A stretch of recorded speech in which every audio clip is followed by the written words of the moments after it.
Seeing the wrong language in your Roblox app, I'll show you how to change it quickly and easily. Let's go.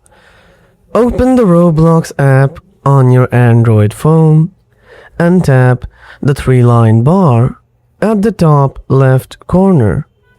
Now tap Settings, then tap Account Info.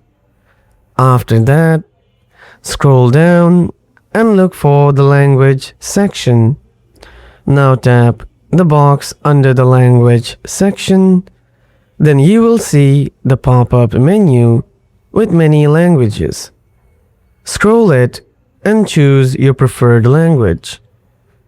The app updates itself automatically, and that's how you change your Roblox language on Android. If this helped, like the video, subscribe for more Roblox tips, and comment below when you're done. Thanks for watching.